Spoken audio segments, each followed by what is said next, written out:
Good turnaround Tuesday, Warriors. Ren, Arena, Alexander, Hugo, Shahab, how's everyone doing? King Dollar, King Dollar, King Dollar keeps happening, right? Okay, let's take a look around. Good morning, Marco. So, Dixie making new highs. Hello, Laura. Right up here. I just want you to take a look at something here. The 15-minute. Okay. So last night we confirmed. Hi, Paul. And you see on this drive right here, we're not confirming. So my turnaround Tuesday trade would be trying to short side the dollar here, risking about 50. I like that cartoon, Ziggy. This is what Ziggy is talking about.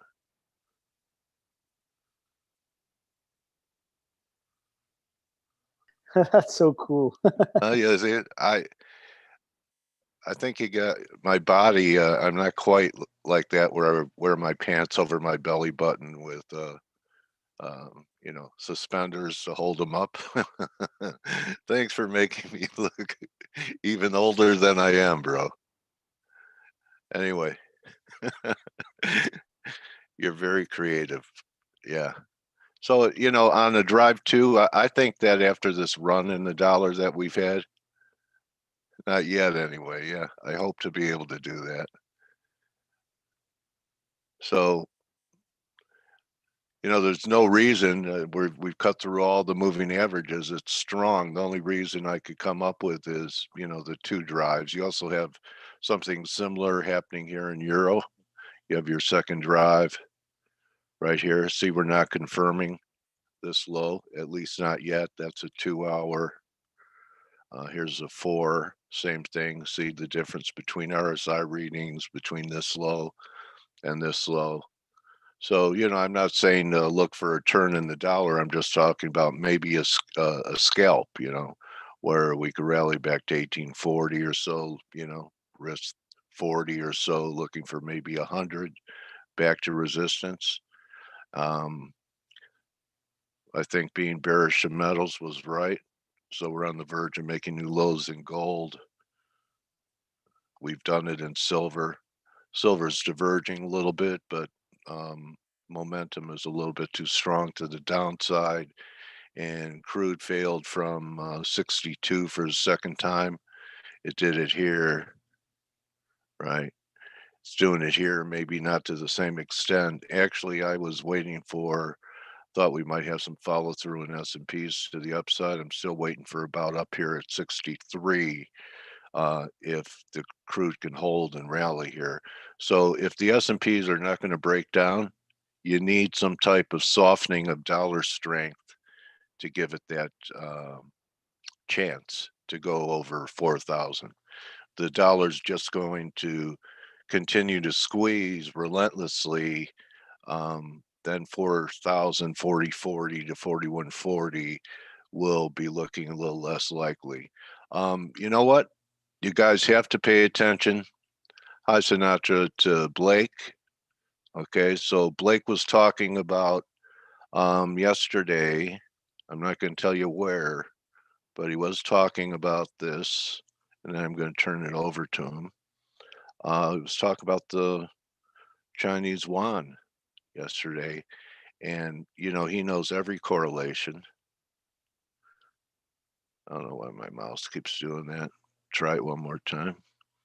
And he was talking about how the yuan looked like it was bottoming. Here we are. And it's up today, but not tremendously. But he made the assumption, because of what the yuan was doing, that the yen could push, up towards 10 and a half, 1080. Okay, so we're almost there. I don't have any divergence here. It's still a lot of important mo, but that's why, I never knew to follow the yuan would give me market tells on US dollar yen for an acceleration in a move. So I've learned a lot in the last 4 years. You could too, and you could do it by becoming a member. Okay, I wasn't a member, but I pay attention to what the team is saying, thinking, and I'm telling you that uh, besides my one trick pony 3 drive and some of the other things I do, that it's really been um, accelerated later in my career, my efficiency in the market. Okay, so if you want to take a testimonial from a guy who's been doing it a long time, um, I'm telling you, we're almost at our 4-year anniversary of Face. It will start next week, next Tuesday, I believe, is 4 years of knowledge that I've accumulated. Okay, so if I could accumulate it, just think about what you can do. All right, and that's going to happen by becoming part of our community here. And there's been some great pattern in plays. Who's been helped just in Face over the last 4 years? Who's learned a lot of things about trading and correlations and chart patterns and wave counts and harmonics? Sinatra has, okay. Kevin has, I think anyone who's here, if you're just listening and paying attention, you'll get it through osmosis. Okay. So I think we've helped. Yeah, we're always still learning, Didier. We're always still learning. I don't care how long you're doing it. So um, I think Blake will even agree with me that, it's an ongoing process and we're always still learning. What's the expression? You're either growing or dying. Since why trade, Jason? Okay. Well, you must be pretty good. All right, so Blake, you still learning anything after trading for as long as you have? My gosh, it's like a daily basis. Yeah, isn't it? Yeah, I mean, it's the thing about being a trader, and I think a lot of it is too. It's a complacency in what you're doing. And what I mean by that is, when you get comfortable, the market will show you pretty quickly that that's not the right thing to do. Does that make sense? Yeah, I wrote a poem about that. It goes Oh, like you did. this. Yeah, 61.8. Can you feel it resonate? Once you think you know the tricks, it stretches to 78.6. That's awesome. That's great, Dale. Oh, I love it. Oh, that's funny. Oh, you're full of them. I tell you. I I am don't. full of it. Not full of it. Full Full of of it. That too, still. yeah. You may be full of Anyway, it too. And no, I think you're just full of sayings, and it's great. yeah. I'm one of those guys, and I'm always jealous of people like yourself, or people that can recite movie lines all the time. I'm Oh, not one of yeah, those people. Like yeah, I'm not. And yeah, and I can't remember poems, and I can't remember yeah. songs, and I'm just, but We're all I'm given always, different gifts, bro. yeah, yeah. I mean, it's That's all. We all just have just envious of special that qualities. that quality. Yeah. So, hey, let's talk really quick about, and I just heard Stelios laugh. So, good morning, Stelios. How are you? Good morning, everybody. I'm very well, thank you. Yes. Good Good. still. And yeah, I'm not sure if Steve's in here, just in the house just yet, but um, what I wanted In to the talk. house, yeah, absolutely in the house. Oh, Yeah. okay. Good morning, Steve. How are you? Good morning, good. Okay, so what I wanted to really talk about today is I want to talk about where we're at as far as equities go, and what's happened overnight. So, and the reason why this is important. So you look at the S&P, we haven't yet taken out like the highs or hit 4,000. Now, that's not to say that we won't. I'm still on the fence at this point in time whether we're going to break to 4,000 or not. It's a pretty big number, and you can see how we're stalling ahead of it.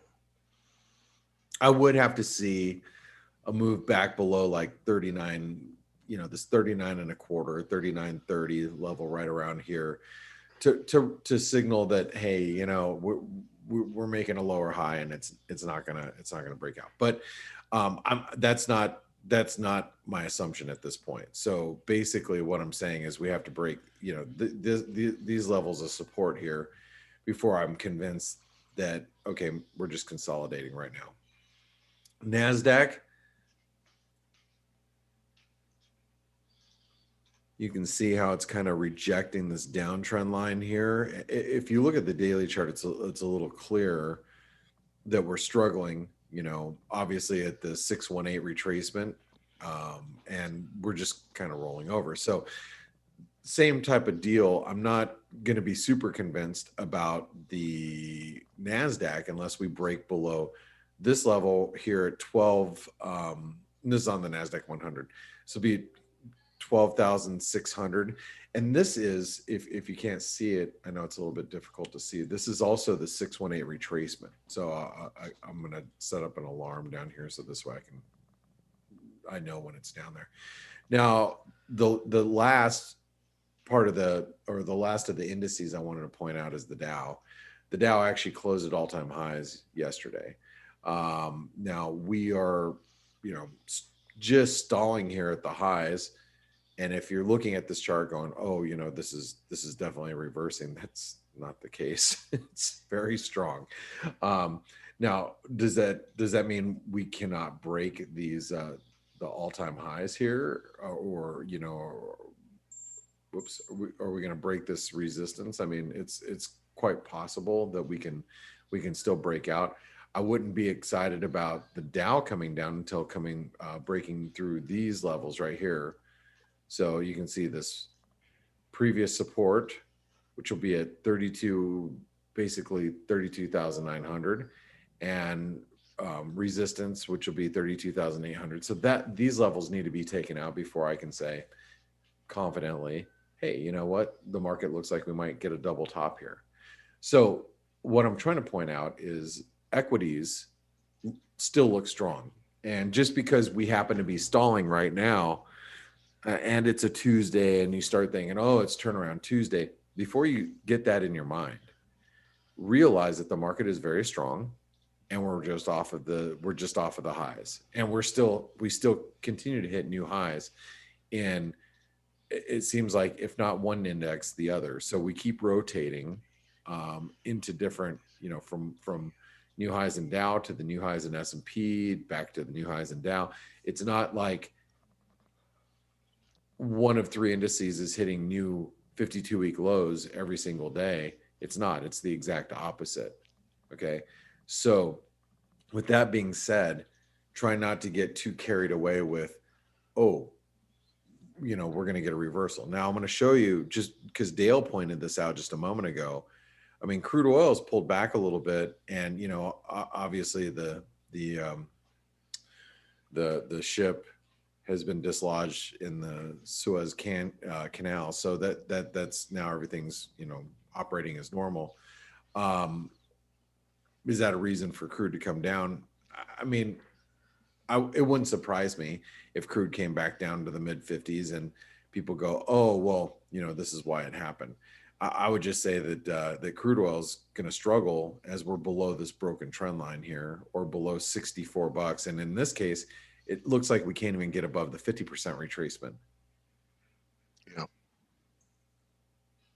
But the reason why this is so important is because if we start to see crude oil come down, and I'm going to give you the ifs. If the S&P breaks below 3940, if, I hope you guys are writing this down, so I'm just not like saying it just to say it. If the NASDAQ 100 breaks 12,700, if the Dow breaks back below 32,800, what I think is going to happen is you're going to see a massive breakout in the dollar Canadian. Remember, It's sure trying. it's coming out of this wedge. I know Yeah. I've been bullish, and yes, I've been long, but do you know what has happened, Dale? Yeah, as we've we've broken hit out the new wedge. highs in, you know, in the S&P, then the Dow and Okay, Risk and yeah, DAX, good point. the It's dollar holding up Canadian hasn't well. pulled back. Yeah, Also, as crude oil went from 55 to $62, the dollar Yeah. Canadian did not pull back. It's been in a 50 to 80 pip trading range for the last week. Yeah. And if we get any type of blip lower in any type of risk, you know, you see stocks come down, and let's say turnaround Tuesday becomes a thing, because turnaround Tuesday hasn't been a thing for a year. So let's say turnaround Tuesday actually becomes a thing today, because it is Tuesday, and why not? If it does and stocks come down and crude, you know, pulls back, you know, back towards the $58 level, let's say, this dollar Canadian could be trading up at 127 to 127.50, up at these resistance levels in relatively short order. So if you guys want to know what I'm looking at today, that's it. I Great just dropped the commentary. mic. I'm out. See ya. I'm out. I'm just kidding. So is MEX, which is also a risk off type of currency, Blake, showing the same resilience as Canada. It had a nice run. You know, the last time we were in a potentially risk off environment where it kept holding, you know, all the way up to, and then we had a sell off, and we, you know, had that big move into March. You could say the I same see. thing about dollar MEX. You could say the Yeah, same thing okay. about US dollar Norwegian krona. Right, You know, you could right. say the same thing about, you know, if you really want to, you know, dive deep into this, man, look at the Aussie. Yeah. I mean, this thing is acting like a piece of absolute horse gummy bears. Manure. Yes, you know, look at how weak the Aussie dollar is.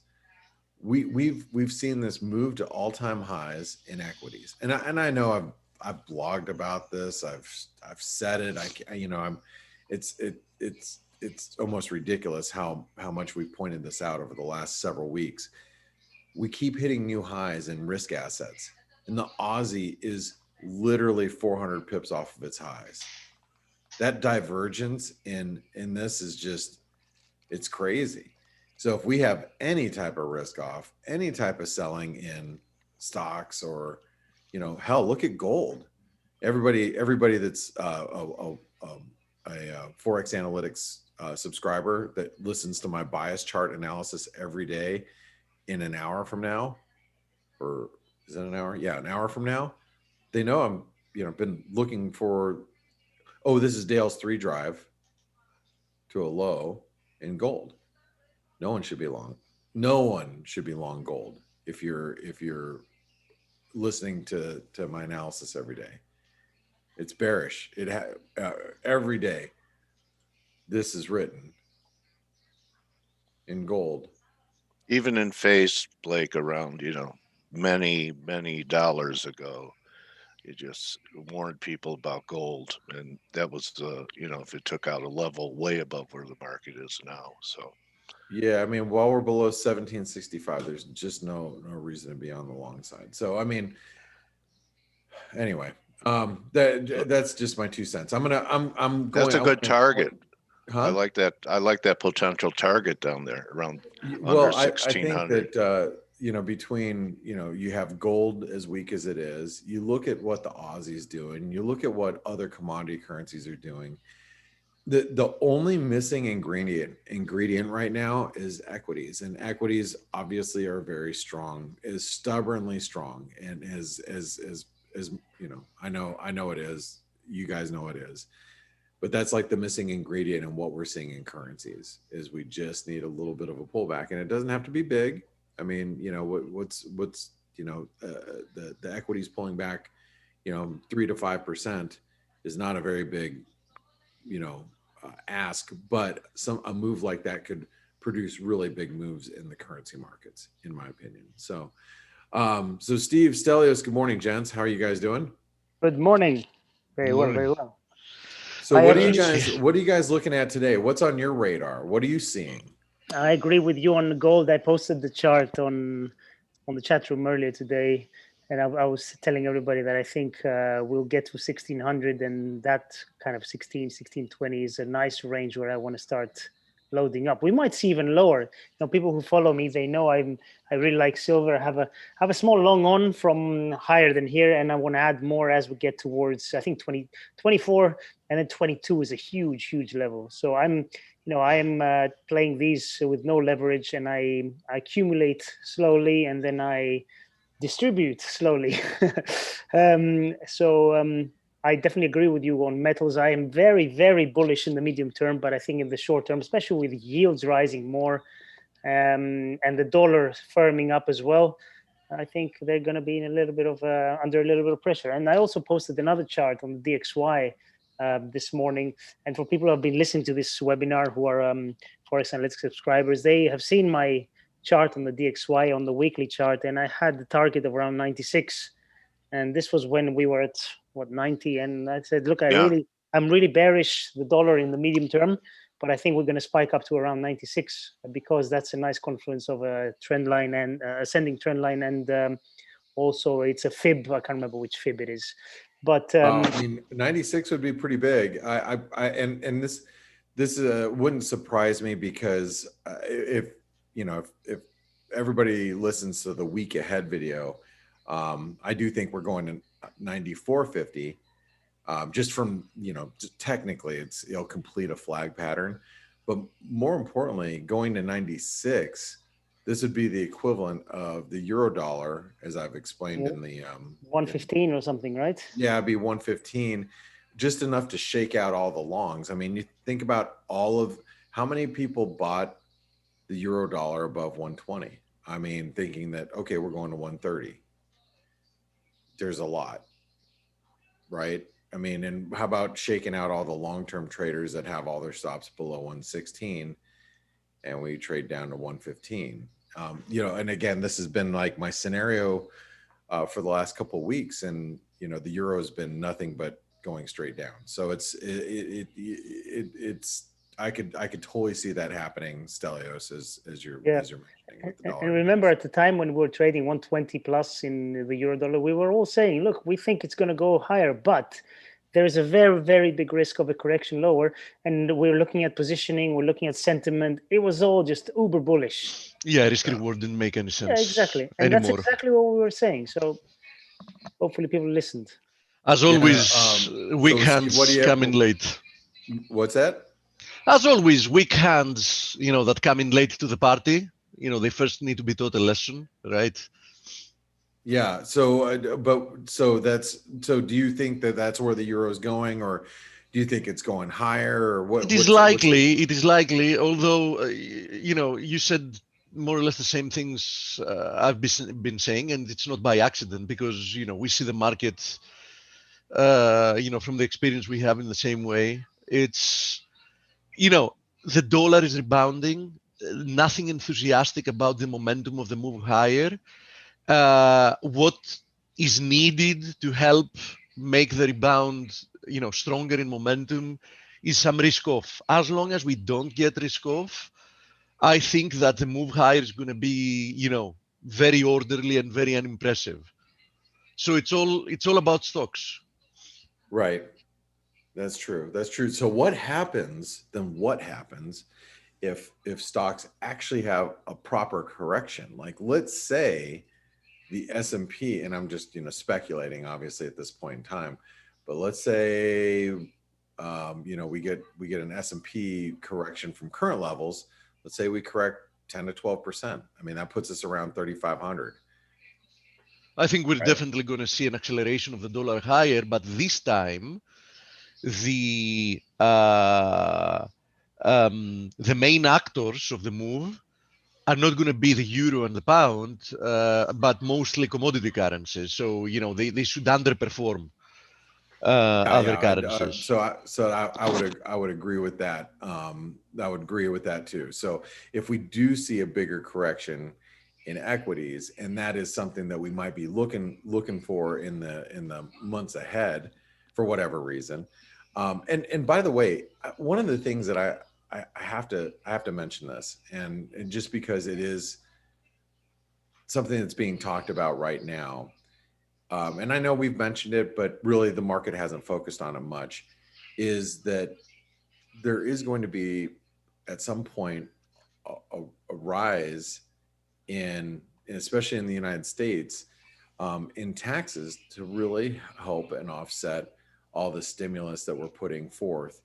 And that is something that we need to pay attention to as traders, because at some point the market will care. And I'm not sure if it's today or tomorrow or, a month from now, but at some point the market's going to care. And when the market starts, gets that in its head, like, oh my God, we're implementing, change in tax, and it's gonna start to affect the bottom line of whatever, we might actually see equities come off as a result. So that's we one of the things. definitely know from experience, Blake, that the market cannot forever keep substituting profitability for multiples expansion. You know what I mean? Yeah. Wow. Credit Suisse potential loss in Archegos may reach 7 billion equivalent 2-year profit, sources say. Wow. I thought it was 3 or 4 billion yesterday, but that's a big loss. So sorry, I hate to shift gears. Somebody's going to be losing their jobs. Yeah, I was going to say I hate to shift gears, but I was talking to a guy from UBS yesterday, and he thinks that maybe this is the nail in the coffin of Credit Suisse, which has been speculated to be taken over or whatever. Maybe this is their final, hoorah straw. Is this bigger than Nick Leeson? The Well, loss? Nick Leeson lost like 800 million, right? That's But it? it was back in That doesn't even register anymore. Yeah, yeah, the word Was it- million sorry. doesn't register What anymore. was he Hold doing? on, hold on. Trading minis? Let me just check. But it was a very maybe it wasn't that amount, but it was smaller. I mean, compared to these numbers, nothing compared to that. How about that Goldman Sachs whale that buried Goldman for a while? Remember that one? That was pretty big too. And So do you guys think that this is going to have any knock-on effect in the market? I really don't. I don't. I don't. But then again, I'm not the right person to ask. I think that we're in the era that believing that some kind of a local or isolated to a few banks trouble is going to lead the financial system to buckle has gone and passed. Because worst case scenario, we know, we've seen the moral hazard. Worst case scenario, what's going to happen? We're going to bail them out. We're going to bail them out without even asking anybody if people want to participate in bailing them out. And there's not only the direct way of bailing out a bank, there is also the indirect way of bailing out a bank, right? Yeah. So do I think that this can stoke, or can trigger like the beginning of some type of a sell-off? I don't find it unlikely, just because we are so overdone that perhaps the market is looking for an excuse to sell off a little bit. But do I believe that actually there is any danger to the financial system with all the manipulation and taking care of the system from central banks? No. Goldman already said yesterday that their losses, they got out in time, and so I just think that the losses from like bigger banks are going to be, it's negligible. So so is it, I don't think there's going to be any risk of contagion. Nah. By the way, Nick Leeson, 800 million pounds. So that's what I recall, and that was what it was, 800 million pounds. So nothing, okay. right? Small change. Small change, right. Really. Well, there you go. And so you guys are just paying attention to what's happening in equities. Yeah. And again, I'm gonna reiterate, guys, before you go, just watch this dollar Canadian. We are really close to the range highs here, and that's held up even as crude oil has been stronger, as stocks have been stronger. So watch the dollar Canadian. We could be trading up towards 127 in a lickety split, especially if we see a little bit of weakness in equities. So just want you guys to keep that on the radar going into today. All right. Okay, Dale, Blake. is your guest here? Sala is here in the house. Awesome. Perfect. All right. Well, hey, I'm gonna let you take over and have a great interview with your guest. You guys should stick around. Dale always brings in some of the best talent around the market. So Dale, it is all yours.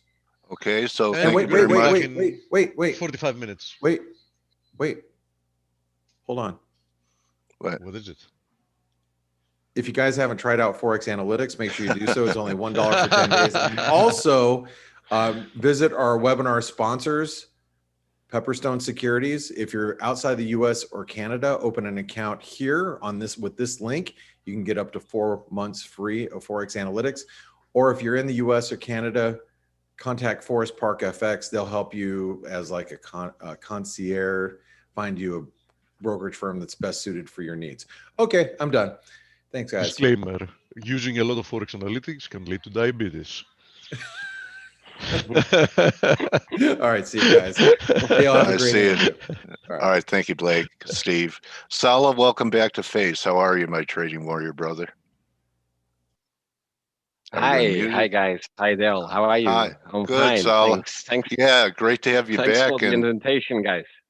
yeah, and a great time to look at the Bermuda bands, your own bands, and you're going to start off with S&Ps. Okay, so for those of you who don't know Sala, here you go. This is where you could find him on Twitter, and he is really well known in the industry and has mentored people, and he's trader for IG in Germany. And you're in Germany, is that correct, Sala?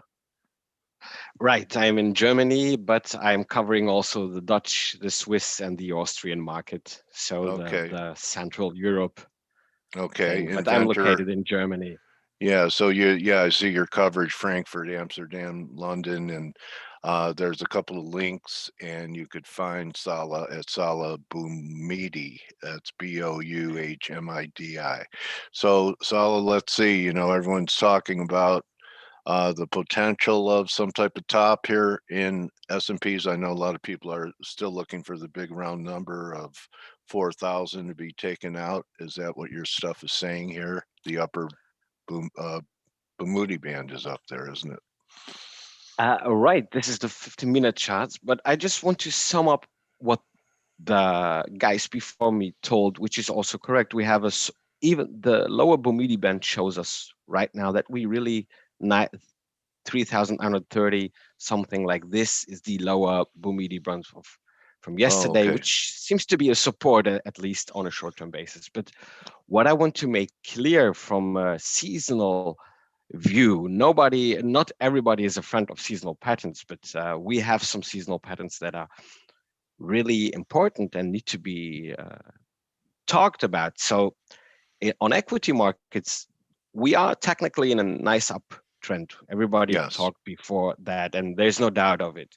So people asking, of course, many times, when does an upcoming correction come? I think April is, from seasonal perspective, the best month for S&P 500 since 1950, and for the Dow Jones as well. We have an average return in the Dow Jones of almost 2%. We are still in a bullish mood and in a bullish trend. So what I expect is that, especially now, we are 2 days before Good Friday. Yeah. No, 3. Yeah. And this pre-Easter session is typically also bullish on the markets that we have seen now on the DAX as well. And yesterday in the Dow Jones started really pretty well in the US markets as well. So that I think that April still can help the bulls to continue the trend. I know there is sell in May and go away this year, Sala? Yeah, this could be possible. I'm not a friend of sell in May and go away, actually, to be honest, even if I like Why? to. Because May hurt your feelings and told you to go away? Huh? Exactly. Okay. And I'm maybe too emotional in that time, but no, I'm just kidding. Okay. It's a kind of, I mean, to underline it, I like to deep dive in seasonal patterns, in seasonal trading statistics, combining them, of course, with technical analysis. But sell and make and go away, this is a media overblown seasonal pattern that you need to be careful with. So time changed and seasonal patterns also changed. So you can't directly say it's definitely May. But in this year, also 2020, we have seasonal patterns are coming back. And this is what I see right now. And I think that this trend will continue. At least April will, I will not fight against April this time. And one seasonal pattern that I discussed with a lot of people that are asking me, hey, look on the reality. COVID pandemic is still lasting. We don't know what the reality will affect, how the reality will impact, how Corona, will impact on the reality at all. But the markets are going up. Of course, there are factors like monetary policy, and etc. that is driving the market. But if you are really waiting on a correction, take, for example, a really interesting seasonal pattern that is known in the market, which is called the down Friday, down Monday effect. And I want to show you something right quick. Going back to the Corona crisis, the outbreak of Corona crisis on the markets. Right. So in February, March, and you can see we had in this outbreak, it was precisely a down Friday and a following down Monday, and then before we peaked higher, we made a new high, and then the upcoming Friday and the upcoming Monday have been bearish, and this was a warning signal, kind of saying, hey guys, take care. There can be a huge correction. Vice versa, the bottom that we made here was even also strong Fridays and follow through Monday. Exactly, and this is let me ask you something, because you brought it up, because one of our good friends here who's been with us for a long time, he makes up cartoons to announce face, and I've been talking about Turnaround Tuesday for a long time. It's pretty much in the same pattern, only it's saying, the way you close Friday usually get follow through on Monday, maybe into Tuesday's opening. So is it that kind of similar to what you're saying, is on whatever way you go on Friday, normally you get follow through early in the week before there's going to be a change in direction? Right. This is something. Yeah, this is something what I observed, especially in the US and in the US equity markets and in the European equity markets, because of the correlation. And this is definitely something what I try to use as a conditional trader. I know it's really difficult right now, especially for beginners, saying, like, look on the reality, look on the markets. There is a huge divergence between what is happening in real life and what is happening on the market. So, but you need to be careful just writing only your opinion, because opinion on the market is, or trading only opinions, or especially your own subjective opinion, could be really dangerous in a environment like we have right now. Use technical analysis, and this is something what we can see also on short term. 21 EMA and the 55 EMA, two EMAs that I use, Fibonacci numbers, actually, they shown us great support in this up movement. And so this is something what I wanted to summarize, at least for equity markets.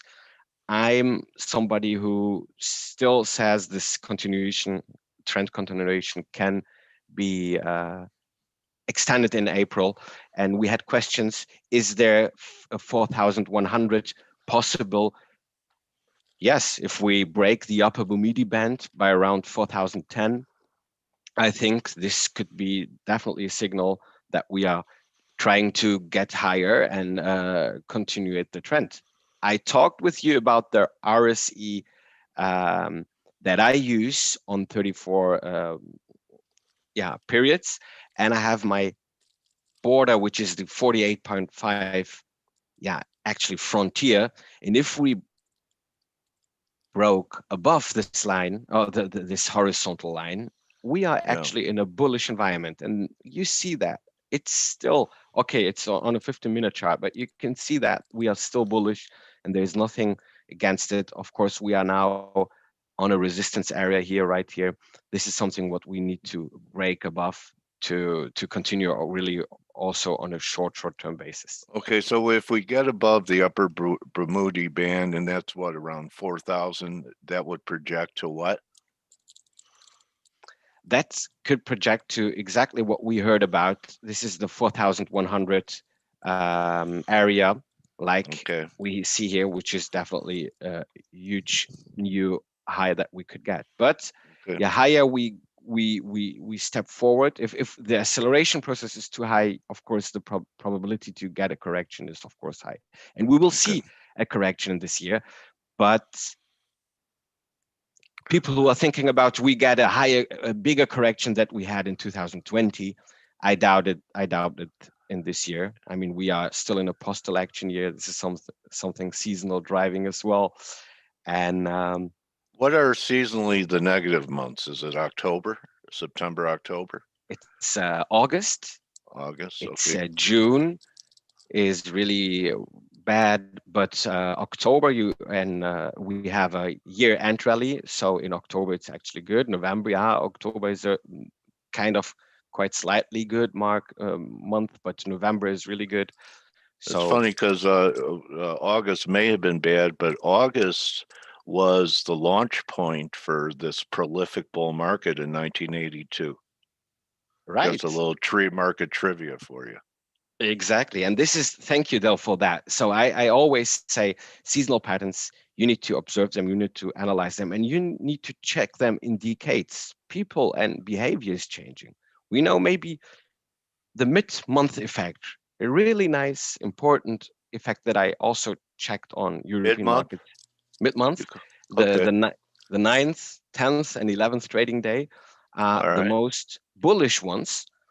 And this is something because it changed the time. 1980 was actually completely different. We had strong bullish days at the end of the month, and front runners, brokers, traders anticipated this movement and brought it more and more to the mid-month as a factor. I'm using seasonal patterns. I trade with them, but I'm not a person who's almost seeking for the reason why we have the seasonal pattern, because I'm a trader. I like to find some interesting factors because people ask, but at the end, the money counts, or the profitability of my trading ideas. So do you come up with your own studies that give you these seasonal indicators, Sala? Or, I remember one of the first guys that made seasonal trading pretty popular was Jake Bernstein. So I'm taking you back about 4 decades, 3-4 decades. Were you influenced by him? Definitely. There have been also Hirsch. There have been nice, great people that I learned from. And I took them as an idol for that nice, interesting analysis. Okay. So, yeah. So, you found somebody and you kind of modeled some of your stuff after a guy who, why reinvent the wheel when the wheel is already turning the car in different directions, right? So absolutely. And but I'll let you go, but but I just want to say before I forget that people, I'm pretty well known for my work for 3 drive formations, or complete the reversal inflection point stuff, and I didn't invent it. What did Solomon say? There's nothing new under the sun. And I learned this in the 70s from J.R. Hill. So that's what people have to do, is find a style that suits their personality. I was always looking for turning points, and then found this J.R. Hill's work, and you found seasonal stuff. So you know what? Now it's our turn, isn't it, Sala? To pass on what we've learned from market masters. that we have, maybe become efficient at using and pass it on to the next generation of traders. Absolutely. This is how trading works, communication, and of course, helping, giving something back, because this is something what you definitely underlined, and I totally agree with you. And something what we always need to have in mind. We don't need to invent the wheel again, but the world is changing. Seasonal patterns are also now interesting in cryptocurrencies. And Mr. Bernstein, he was not in a time where cryptocurrencies have been already there. So there are also new upcoming things that you can then discover with these tools that you have learned Oh, from yeah. masters, and changed them, of course, maybe to a new market that they didn't have the chance because of the time in the past we didn't have cryptocurrency. So this is just a natural thing. Yeah, I mean, you're right. There's this, what is it? August is Ghost Month in Asia, where they tend not to make any investments. Correct. And so it's a period of weakness for crypto, since they're the big players in that space. And so, that it's interesting. And I didn't find this out on my own. You don't know how much I learn, and hoping our community does, by talking to traders and talking to you every day. It's intelligence gathering in here for these interviews. And yeah, you're right. It's amazing. There were some people that were already alert to, looking for highs going into Ghost Month. I thought it was, um, kind of funny at first. I was Yeah. going to, put on a Halloween costume for the month, but it's really true. This is kind of like what the old tape readers used to know, or, Absolutely. right, buy on Rosh Hashanah and sell on Yom Kippur. All of these type of, seasonal things that have to do with what people are doing, because the market is people. Indeed. We are the market, in other Yeah, words. yeah. So Sala, yeah, the Bumudi bands that you created, um, are they in any way like a derivation of the most famous bands? Well, there's a few like Keltner and Bowley, but what drove you to come up with your own proprietary band technical indicator, instead of using what's on everyone else's MT4? Yeah, great question. If we look on indicators, we know Bollinger, of course, which is in volatility indicator. We know Keltner channel, the RTR, the average true range, all Yeah. nice volatility indicators. What I missed was that those indicators only used historical volatility. So the volatility of the price, the fluctuation of the price from the history. So if we go Okay. back and would calculate all the deviation from the mean of the price. You're going This is what left. exactly. All right. But what I did is I used the implied volatility. So I used the VIX as the underlying, as a second variable to calculate a bandwidth by using implied volatility effects. Okay. They create this bandwidth. And this big All right. difference is that I try to use the option market, the changes on the option market of put and call ratios. This is influencing, of course, or impacting the volatility bands or the Bumidi bands. And I created a lot of strategies because you can use them as a mean reversion. We can see it here last week. We started pretty well in the S&P 500.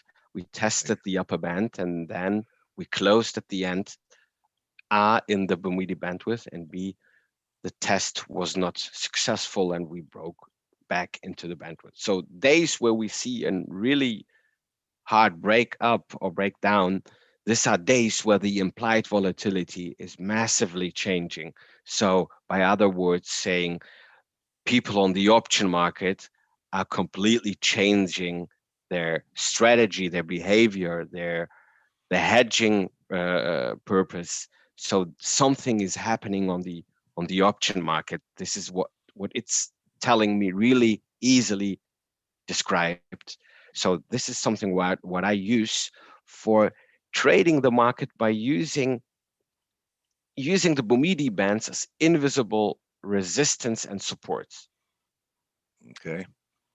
All right. So, what's been moving the market, even though it's been going on for a while, but finally really began to accelerate, were yields, supporting the dollar, Correct. pressuring metals. It's all about yields.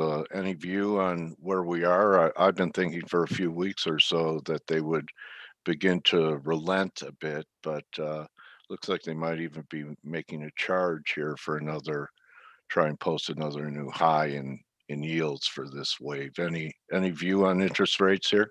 Yeah, I think they're gonna post print a new high, and then we're gonna see a correction back, because I think this yield topic is driven a bit too early and too euphoric. So I Okay. don't see any long-term view, or actually for this year, I don't see any huge possibilities to see a higher yield increase that we have seen right now. So we are right at the top for the first, I think, because Okay.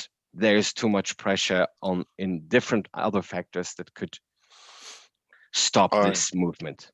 Okay, and do you feel the same way about the advance that we're having in the dollar so far? Just kind of temporary with yields, and it'll back off again once yields begin to relent.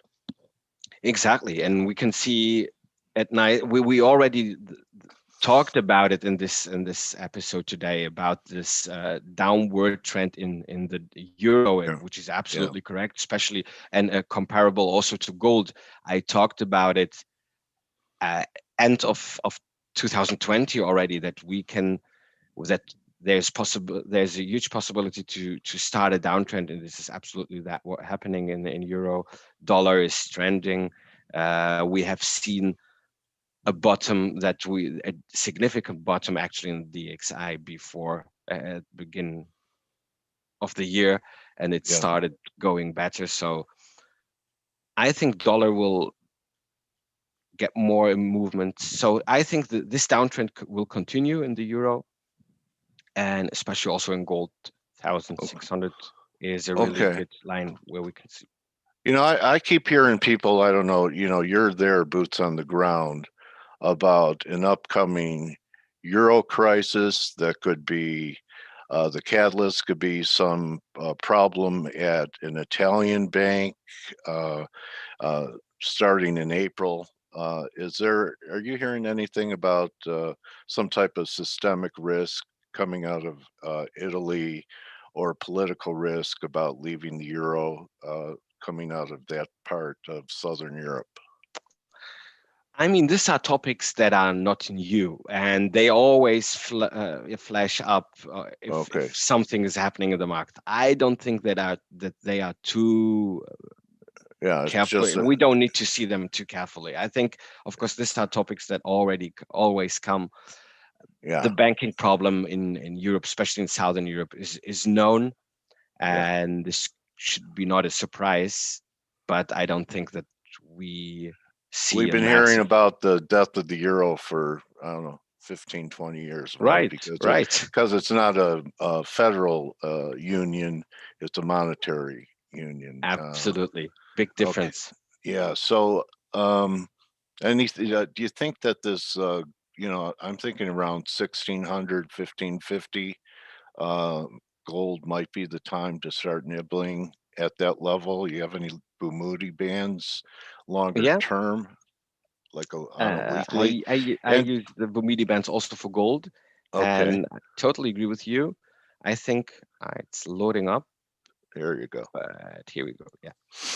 But we can see right now we broke out of the Bumidi band yesterday, and this was definitely also a volatility trade, because saying, hey, we are not coming back, guys, and the moving average is all drawn to the downside. So there was not a mean reversion day in gold, completely different, and it seems to accelerate the process down 1,600 is the next support level for me, even if we see here a short pivot points on 50 minutes. Okay. All right. So I really like your analysis, Sala, and enjoy having you. Uh, Someone's asking if that's public. Can they get that indicator from you in some way? Yes, of course. They can just use it on TradingView. Okay. It's public, so everybody can use it. Just visit my Twitter at Salah Boumidi. It's pinned directly Right. on my as a post, so you can click on it and use it, of course, and send me feedback. Give me some opinion about it. I'm totally free for that. This is something what, like Dell said, communication is the key. Let us discuss. Let us help us. Let us create ideas. And Appreciate your giving spirit, Sala, and thank you. Like coming you, here. Yeah, and coming here and sharing it with us and giving us some points to consider in our trading plan. And I want to thank you, my trading warrior brother, for returning to face, and hope I'll be able to talk you into doing it again a few months down the road. Thank you, bro. I'm always happy to be a guest with you guys, and I love it. Like Okay. Forex Analytics. Thank you, All guys. right.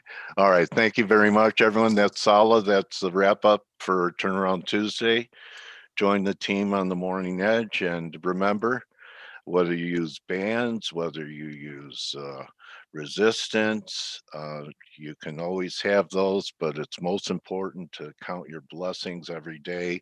Impossible to be both grateful and depressed at the same time. So everyone could find something that they're grateful for. I'm grateful for being able to help you accomplish what you want as a trader. I know our whole team feels that way. I could tell, I know Sala does. So thank you very much, everybody. Good hunting the rest of the day, and we'll see you tomorrow.